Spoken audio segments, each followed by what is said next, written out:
Allez, dans Guest de midi de ce jour, on va dans l'univers de l'intelligence artificielle. Quand je dis ça, ça bouge beaucoup dans votre tête. Ne vous inquiétez pas. Si vous n'avez pas compris, on aura le temps de comprendre, on a le temps, on est d'ailleurs là pour ça. Mais avant aussi, on ira dans l'univers d'une fondation qui fait énormément pour les jeunes béninois, qui les accompagne sur leur projet de vie, se développer un peu plus, amener du savoir, de la culture, de l'intelligence évidemment. Quand je dis ça, à peu près, c'était une petite idée. Aujourd'hui, on a l'insi honneur, le privilège de recevoir le professeur Odon Vallée. Je vais vous prier de l'applaudir franchement. Je ne l'ai pas rencontré encore, mais j'ai appris énormément à le connaître parce que beaucoup parlent de lui, beaucoup parlent de ce qu'il fait pour le Bénin, pour la culture, pour le savoir sur le continent, c'est important. Bonjour professeur, très heureux de vous avoir, on dirait dans la grande boucle. Merci beaucoup. Le micro professeur.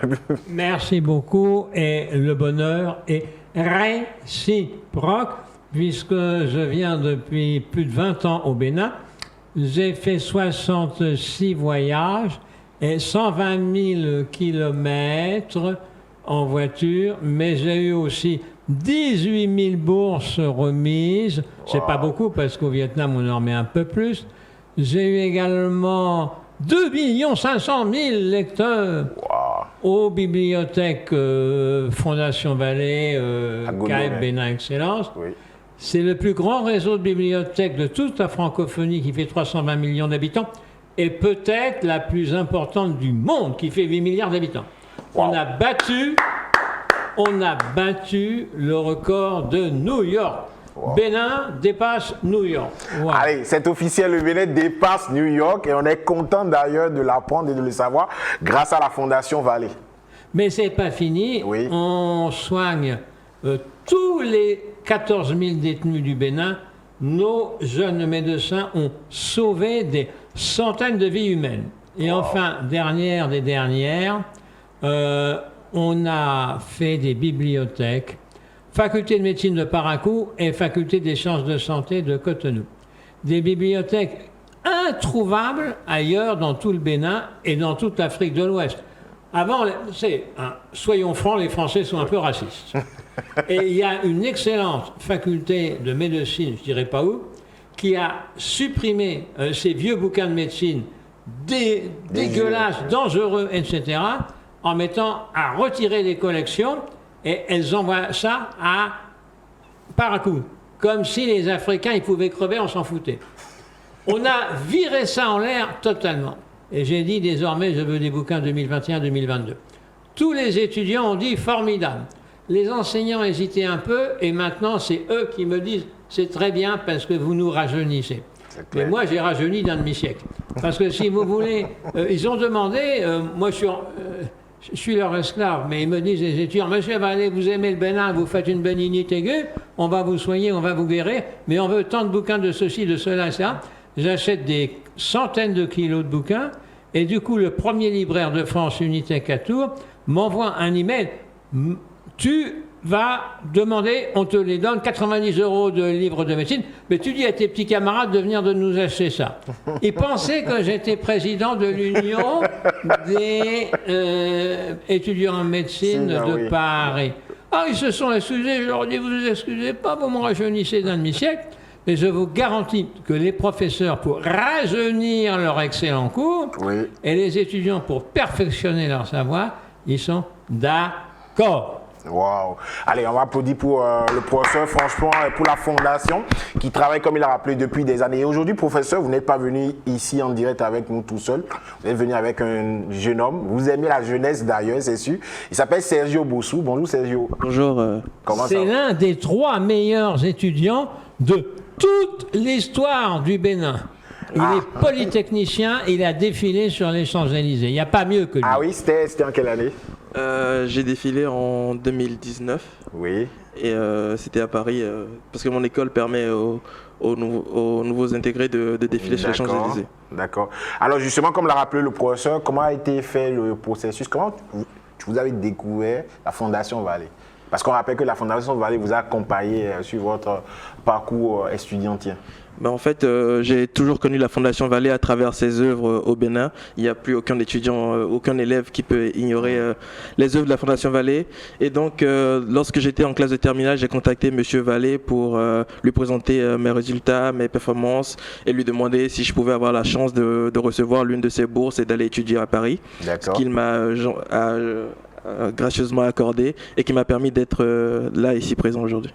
Donc, il lui a permis d'abord d'aller dans le meilleur lycée de France, lycée Louis-le-Grand, et ensuite d'être reçu dans la meilleure école d'ingénieurs, Polytechnique. Il est beaucoup trop modeste. Mais l'important, c'est un Béninois. Oui, c'est un Béninois. Et qu'on ne dise pas que les Béninois sont moins bons que les autres. Ils sont aussi bons, moi je dirais un petit peu meilleurs.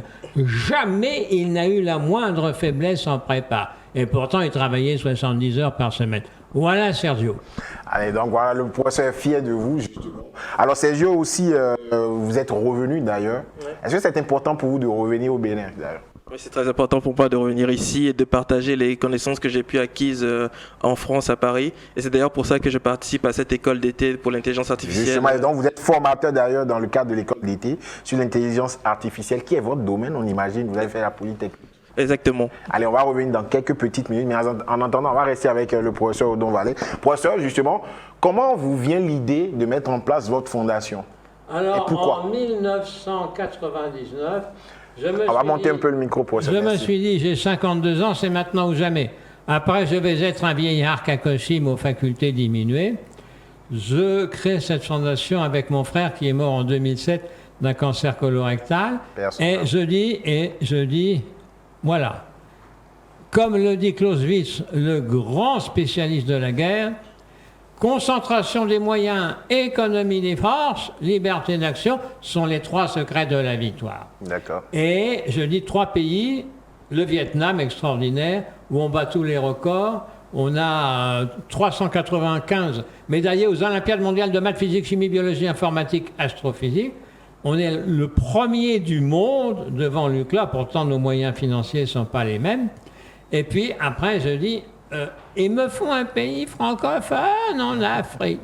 Oh là là là là là là, ils avaient tous des guerres, des machins. J'ai dit, bon, allez, il y en a un qui est tranquille, je vais au Bénin. Vous savez, la guerre, c'est le pire. Hein. Ceux qui sont allés dans les pays en guerre, ils sont foutus, ils font rien. Hein. Vous savez, le président Macron, on en parlera peut-être un peu tout à l'heure, il vient avec des questions militaires. Bon, moi je dis, j'ai connu Kirikou, eh ben, je me suis très bien entendu avec Kirikou, et on était d'accord pour dire la paix d'abord, sinon on est foutu. Eh bien, on a la paix, même s'il y a des petites complications aujourd'hui. Et ensuite, ça, c'est les bourses. Oui. J'en ai remis au Bénin 19 000. Si je prends le Vietnam plus Paris, ça fait 75 000. Et puis ensuite, il y a donc la lecture. 2 500 000 lecteurs au Bénin. Ce qui est un exploit. Hein. Oui, j'ose pas vous dire, mais c'est 10 fois plus que tous les instituts français d'Afrique et 10 fois plus que toutes les alliances françaises au monde. D'accord? Wow. Bon, c'est pas mal. Mais ce n'est pas moi qu'il faut féliciter. Ce sont nos bibliothécaires qui sont formidables. Oui. Tous béninois, tous blacks, à Porto Novo, à Lokossa, à, bien sûr, dis donc, à Bomé, Djougou, Parakou. Parakou qui, grâce à nous, est passé au premier rang pour CEP. Oui, cette année, on a remarqué d'ailleurs, vous en étiez très fiers. Oui, et BEPC, on est à Natitingou, hein, malgré les problèmes, on est bien sûr à Calavi et à Godomé, dans la plus grande ville du Bénin. Je vous rappelle que à Bomé-Calavi, combien d'habitants d'après vous? Je crois 1 500 000. Presque 1 250 000.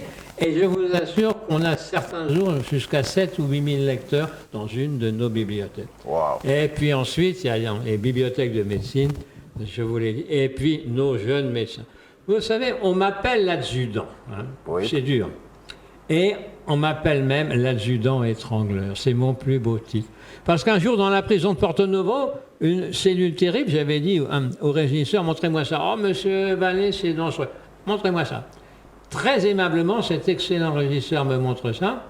Ils étaient vraiment dans un état épouvantable. Oui. Et notre médecin, le docteur Emmanuel, appelé le docteur Miracle, il me dit, mais en fond, il bagouille un peu là. Alors je lui dis, allez, plus fort que ça. Espérant me dit, mais vous l'étranglez.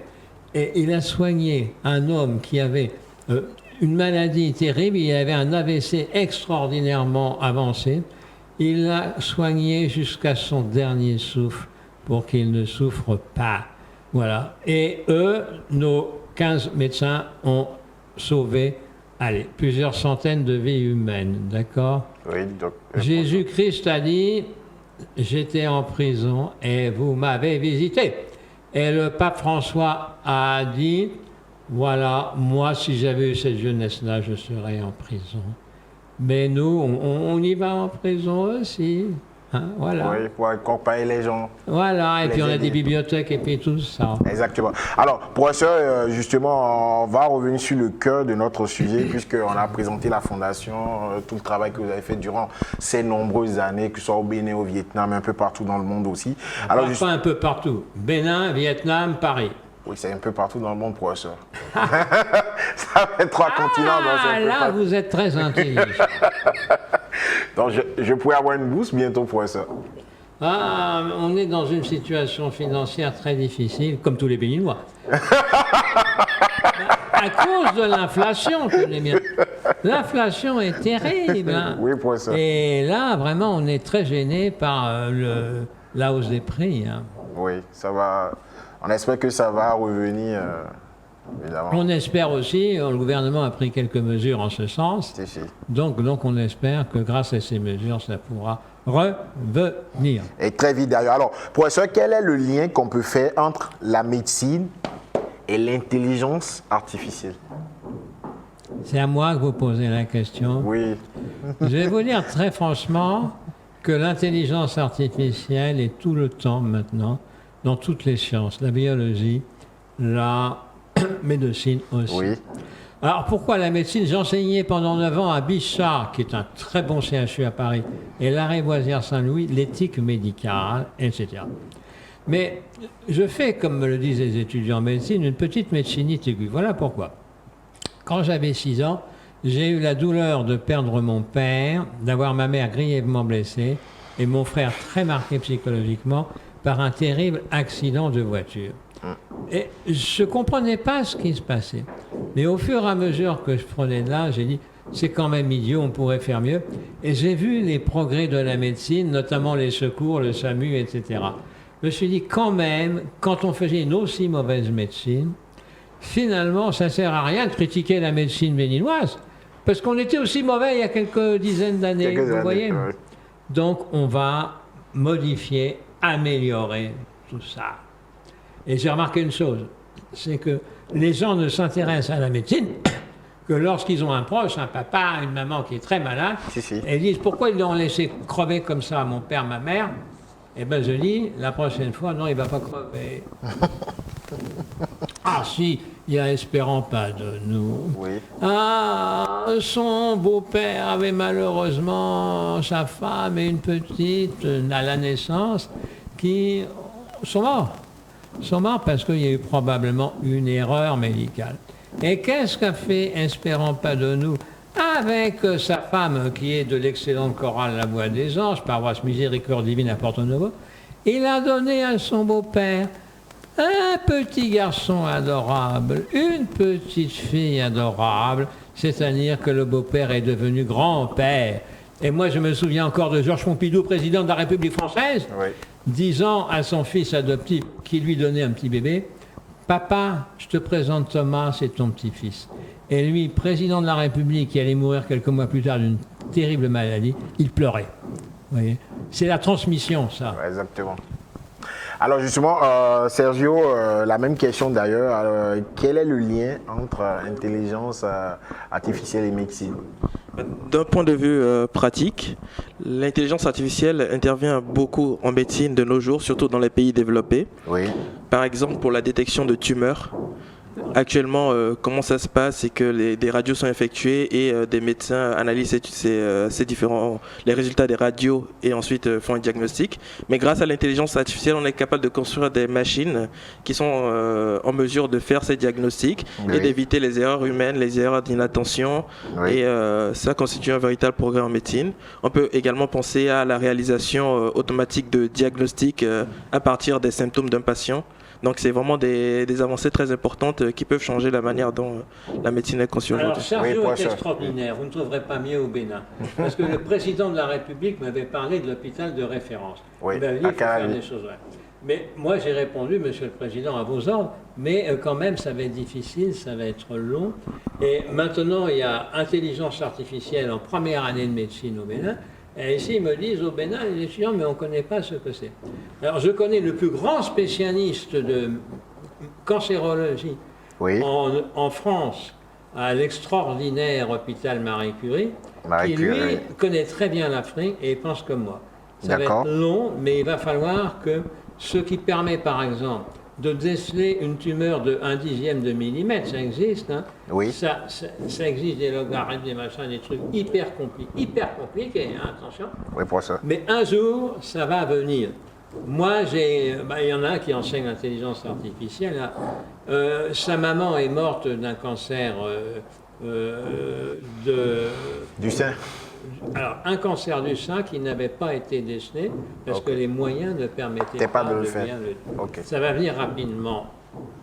Alors donc justement, comme il y a un lien entre cela, justement il y a l'école d'été sur l'intelligence artificielle. C'est quoi concrètement le projet, Sergio Boussou? Justement, par rapport aux avancées qu'on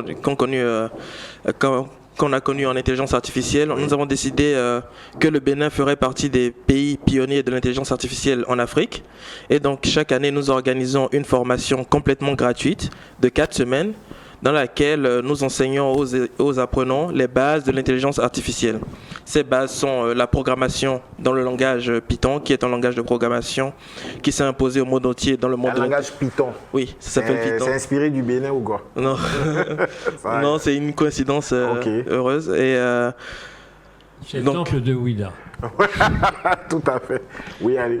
Une des autres bases de l'intelligence artificielle, c'est le machine learning, et enfin on enseigne également l'électronique embarquée qui concerne la robotique et la domotique. Alors donc justement, Sergio, quelle matière êtes-vous chargé de dispenser au cours de la 2e édition de cette école d'été sur l'intelligence artificielle? Justement, on parlait du langage Python. Je suis chargé de l'instruction de ce langage-là aux apprenants, parce que c'est vraiment la base et c'est indispensable pour être capable de faire de l'intelligence artificielle aujourd'hui. Et je suis également chargé d'enseigner un cours sur le traitement automatique du langage naturel. D'accord. Cela concerne l'accomplissement par des machines de tâches telles que la traduction de texte, de français à l'anglais ou dans d'autres langues. Vous savez, auparavant, la traduction de texte se faisait mot à mot, ce qui ne donnait pas des traductions hyper intéressantes et hyper logiques. Mais de nos jours, on est capable de faire des traductions correctes qui prennent en compte le contexte et qui sont vraiment très vraisemblables à une traduction humaine qui respecterait la grammaire, l'orthographe et le contexte des phrases qui sont traduites. Un exemple d'actualité, cher ami. Vous savez que les officiers américains sont en train de donner des petits cours, si vous voulez, pour les soldats béninois, soldats nigériens, et puis les policiers du Bénin. Oui. Nous, on les connaît, etc. Problème, comment traduire, moi j'ai amené des dictionnaires français, anglais, français, pour le vocabulaire militaire, mais avec l'intelligence artificielle, on va trouver des moyens de traduire 10 fois plus vite.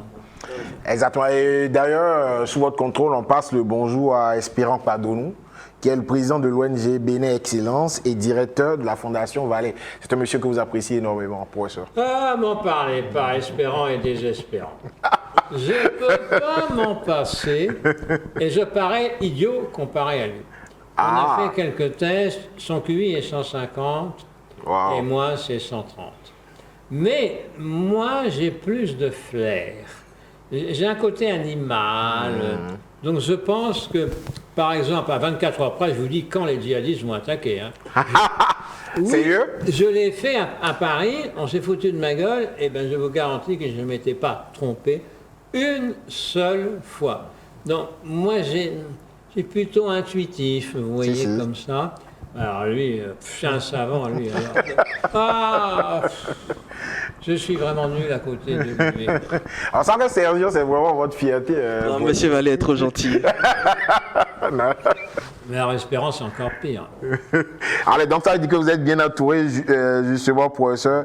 Allez, Sergio, qui sont ceux qui peuvent participer à cette école d'été sur l'intelligence artificielle, justement? Et comment on y participe, si c'est encore possible? Alors, pour participer à cette intelligence artificielle, il faut soit être élève en classe de terminale minimum, ou être un étudiant, un enseignant ou n'importe quel professionnel intéressé par l'intelligence artificielle. D'accord. Justement, on essaye d'avoir des profils vraiment très variés, parce que l'intelligence artificielle va impacter plein de domaines. Oui. Ouais, c'est ça.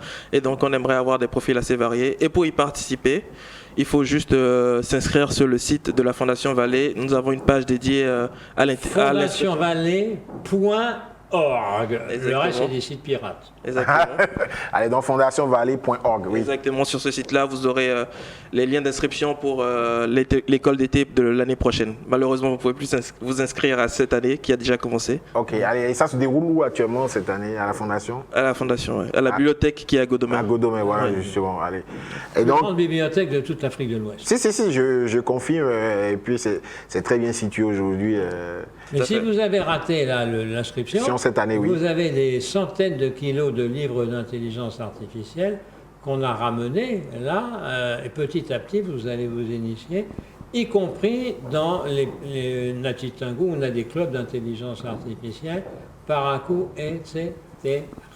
Exactement. Alors, Monsieur Boussou, Sergio, pour faire simple d'ailleurs, c'est quoi, de manière terre à terre, l'intelligence artificielle? Terre à terre. Alors, pour être le plus simple possible, pour moi, c'est l'apprentissage à des machines. On apprend à des machines à accomplir des tâches humaines. D'accord. Donc, toutes les tâches de votre quotidien, toutes les tâches que vous imaginez accomplir, on apprend à des machines à le réaliser de manière automatique pour simplifier la vie et améliorer la qualité de vie humaine. Alors, vous avez déjà créé des machines? J'ai déjà créé des programmes qui réalisent certaines tâches. D'accord, on peut avoir quelques exemples? Les exemples seraient, je ne pourrais pas entrer dans les détails, ce serait beaucoup trop compliqué pour le public, Okay. mais c'était essentiellement de la prédiction, par exemple, d'événements dans le futur. Par exemple, on utilise des données météorologiques pour prévoir des ouragans ou des phénomènes rares dans le futur. Vous voyez, hein, c'est trop compliqué pour le public, sous-entendu. Lui qui m'interviewe, il n'est pas très intelligent. L'intelligence artificielle creuse de terribles écarts entre les uns et les autres, selon qu'ils maîtrisent ou pas ça. Nous, notre idée, c'est que tous les Béninois puissent accéder aux connaissances que les Européens ont. Par exemple, en première terminale, et même pas en seconde, on commence déjà à étudier l'intelligence artificielle. Vous regardez les programmes de maths, ici, non, il n'en est pas question.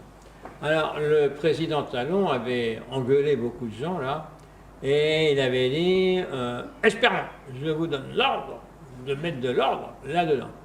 À vos ordres, monsieur le président, mais Espérons a dit on ne va pas traumatiser les Béninois, vous voyez. Il faudra faire ça doucement, gentiment, mais fermement. Alors Sergio, il est super gentil. Dieu sait si je suis méchant comparé à lui. Alors justement, pour ça, je reviens à vous. Que pensez-vous, vous qui connaissez si tant la coopération entre le Bénin et la France, que pensez-vous de cette coopération-là, de la vitalité? Entre la France et le Bénin? Oui. Écoutez, je n'en pense pas grand-chose dans la mesure où elle existe depuis longtemps et où malheureusement, pour toutes sortes de raisons, elle a tendance un peu à s'affaiblir parce que les ressources de la France diminuent, les moyens de la France diminuent. Au Vietnam, c'est pareil. En gros, par exemple, l'Allemagne remplace la France dans bien des domaines, elle est plus importante. Par contre, je crois qu'il y a une certaine complicité qui date de l'indépendance, parce que le Bénin n'a jamais été dans la guerre. Moi, je me souviens encore du cinquantenaire en 2010. Oui. Ah là là, c'était merveilleux, tous ces superbes costumes qui défilaient. Moi, j'avais déjà des anciens boursiers qui étaient inspecteurs de police, etc. Et on se disait, mais enfin, quand même, là, il y a des pays en Afrique, tout le monde se bagarre, tout le monde, etc. Là, il n'y a rien, c'est formidable. Alors, il faut que je vous dise une chose, hein. Oui, Je suis un peu, comment dire, oui, devin. Oui. Quand François Hollande a déclenché l'opération Serval, C'est vrai, moi, j'étais à Abomey, au motel d'Abomey. Et sur France 24, ils disent, voilà, les rebelles arrivent à Mopti, et dans 2 jours, ils seront à Bamako. Et j'ai dit à tout le monde, hein, dans 1 heure, François Hollande donne l'ordre à l'armée française d'attaquer. Et elles me disent, mais qu'est-ce que t'as? T'es complice? T'es quoi? T'es à l'Élysée? Non. Mais il avait une mauvaise vue, Hollande, il était réformé, pas de service militaire. Eh bien, il a fait tout ce qu'il pouvait pour faire son service militaire. Et moi, j'ai dit, un gars qui va prendre une année de sa vie pour ça, c'est pas un dégonflé, hein. Et donc, il faut, comment dire, avoir une sorte de perception des êtres humains, Oui. de ce qu'ils sont et de ce qu'ils ne sont pas. L'exemple typique, c'est Macron-Hollande, ils s'aiment ou ils s'aiment pas, mais Macron, il est d'une époque où j'ai défini le service militaire. Vous voyez ce que je veux dire? Oui. Il y a les générations et les générations. Moi, j'ai un peu plus de 40 ans de plus que Sergio. On ne peut pas nous comparer, hein. Moi, je suis complètement foutu, etc. Non. Mais attendez voir, la mémoire d'éléphant que j'ai vaut bien celle des éléphants de Côte d'Ivoire qui remportent des Coupes d'Afrique, hein. Parce que, oui, ah bah, je peux vous dire qu'on en connaît un fils d'éléphant extraordinaire, qui est un ami du Premier ministre et du président béninois et qui travaille avec le Bénin.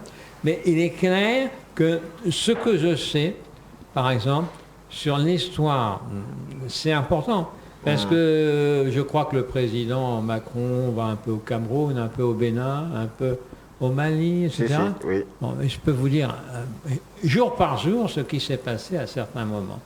C'est la mémoire du passé. Mais lui, c'est le désir du futur. On se complète. Absolument. Alors justement, vous parlez de cette visite du président Macron qui arrive à Cotonou, je crois, mercredi, si ma mémoire ne me fait pas défaut. Allez, justement, quel rôle, ma question est un peu provocatrice, et on ne va pas se cacher non plus, joue la Fondation Vallée dans la coopération franco-béninoise? Alors, cher ami, c'est très difficile à dire. D'abord parce que l'heure ou le jour d'arrivée du président Macron n'est pas connu précisément. Ensuite, parce que autant j'ai coopéré avec Macron au début quand il faisait les discours à Ouagadougou, à Dakar, des discours très bien, très pro-africains. À Lagos. Voilà, autant si vous voulez, là, on le connaît moins parce qu'il est tout le temps avec l'Ukraine. Vous voyez. Simplement, ce que je dis toujours, que ce soit l'Ukraine, que ce soit le Sahel, c'est pareil, hein, c'est Wagner, c'est etc. Je pense qu'il est très difficile de dire ce que sera ce très court voyage, hein, il ne reste même pas un jour ici.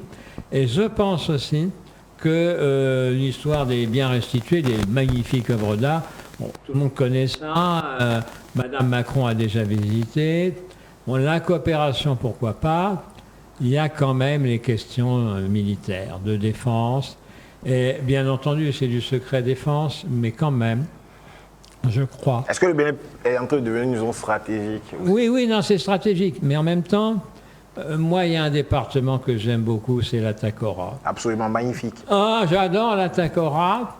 Et malheureusement, il y en a qui ont cédé aux sirènes des djihadistes. Il faut rendre hommage à nos amis béninois, soldats, policiers, qui sont morts pour la patrie. Et aussi les gardes d'Afrique du Sud, tout ça. Et se souvenir quand même.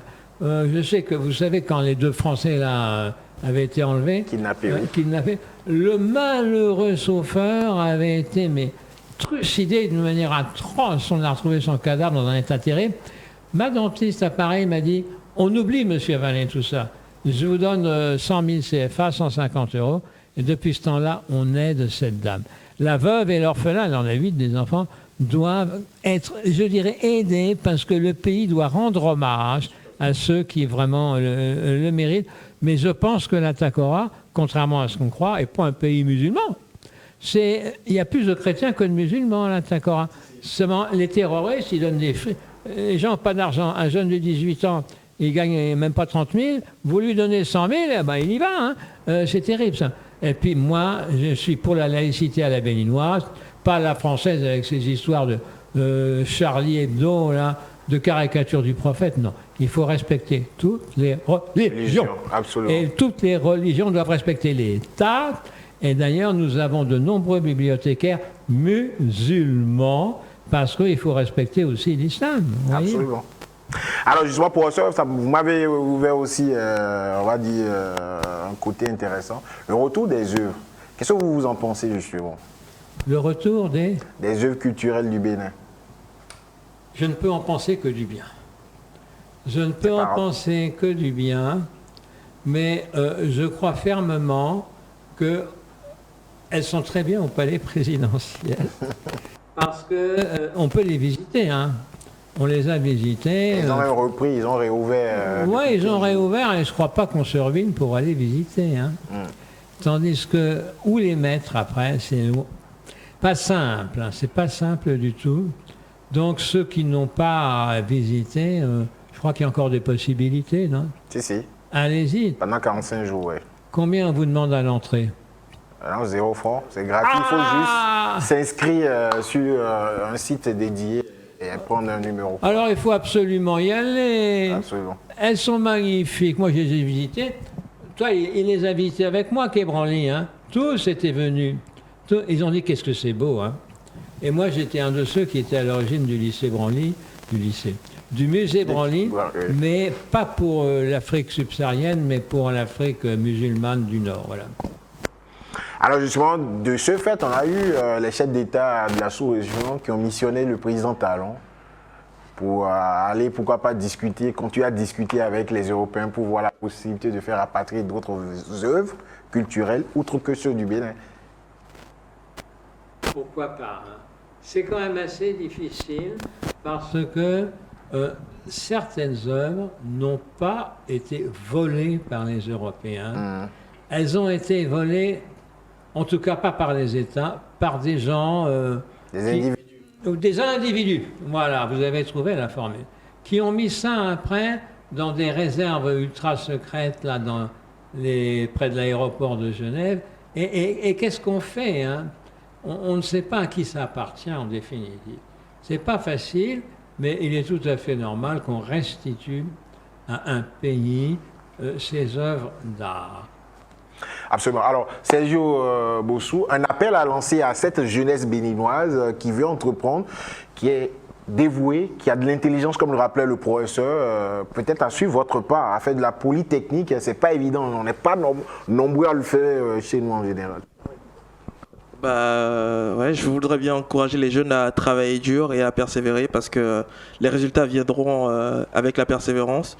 Moi, j'ai persévéré et j'ai eu la chance de rencontrer les bonnes personnes. Donc, la réussite dans la vie, c'est un mélange de chance et de travail. Oui. Et je les invite à miser tout sur le travail et à espérer. Et tout se passera très bien. Et vous dites pas tout, hein. 70 heures par semaine de travail minimum, samedi, dimanche et pas de vacances, n'est-ce pas? Le travail est toujours le travail. Voilà, faut bosser.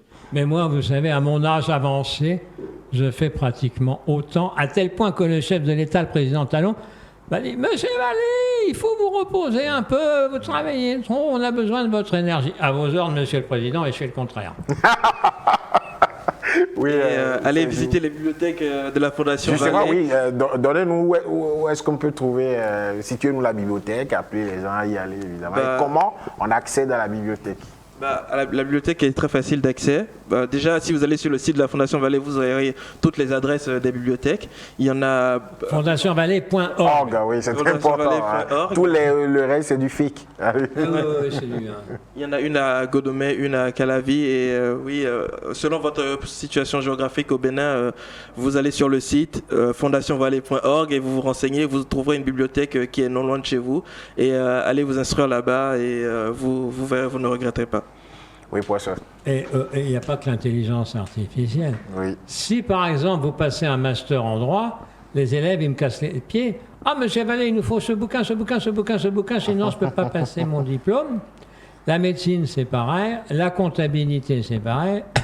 Et je leur dis du droit et de la comptabilité. Oh, ah, non, il n'y a rien d'autre. Vous voyez ce que je veux dire? Oui. Il faut que ce soit africain, bien entendu. Et je pense que les professeurs aussi sont très contents de trouver la dernière édition du bouquin qui permet de moderniser leur excellent cours. Absolument. Allez, on est en train de finir cet entretien qui a duré plus de 15 minutes. Professeur, c'était très intéressant.